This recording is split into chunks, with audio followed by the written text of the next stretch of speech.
What we're opposing is a project called Grain Belt Express, and it's one of 4 sister projects that are going on that they're proposing in the United States. And what it is, it's a high voltage DC line. They will be running 640,000 volts, which is more than what's generated by the Hoover Dam.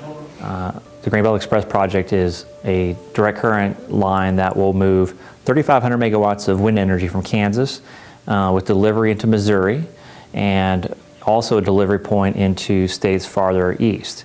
And it will have the ability to do that very cost effectively with clean, non-emitting power.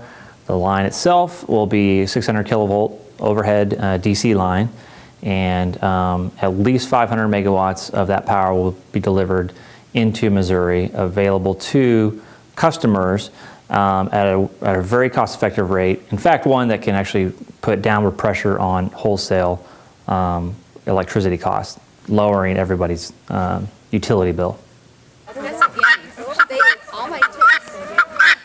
Okay, for me it's a personal affront from what my husband and I are trying to do here with distributed generation, where it's energy that is produced at point of use.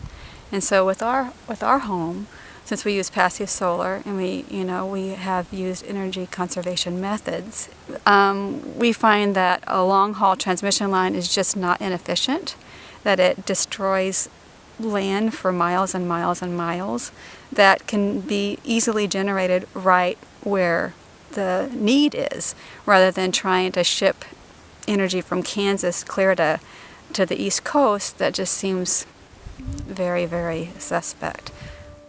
And they are a for-profit company that's seeking eminent domain status. What our group wants to do is protect our way of life in our land, and we want the option to say no. We've worked and we've sacrificed and we've purchased this land, and it's our land, and a for-profit company cannot put their towers on our land without our permission. That's our goal.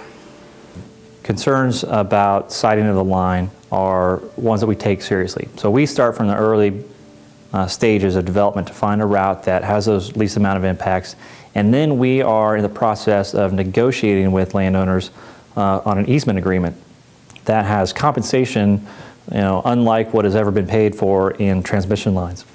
We want to negotiate every single easement with landowners that we can, and we've had great success doing that in Kansas already.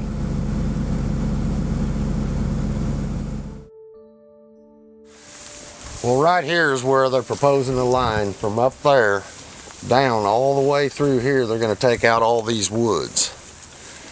And if they take out all these woods, I have no place to calve these cows. As you can see, it's pretty open up in here. And they're going to put me out of business, because if I can't raise calves, what am I going to do? My son is going to take this operation over after he retires down in the city of being a cement mason.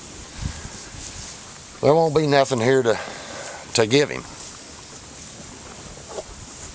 We don't need 2 individuals to come in here and to put me out of business to make a job when I'm making jobs. I'm spending my money in this county. I'm paying state tax. I'm paying federal tax.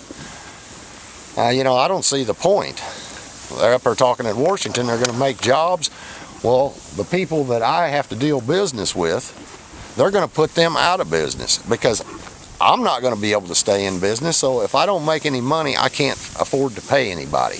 I can't buy fertilizer. I can't buy equipment. I won't have to pay property tax, because I won't own it.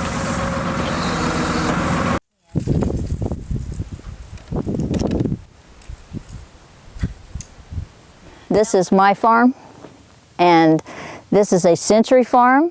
It is my grandfather's bought this place. He died here. My father was born here, and my father died here.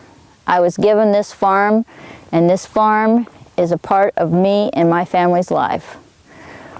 This towers will go right across the southern side of this property, cuts this farm right in half, and goes east to west.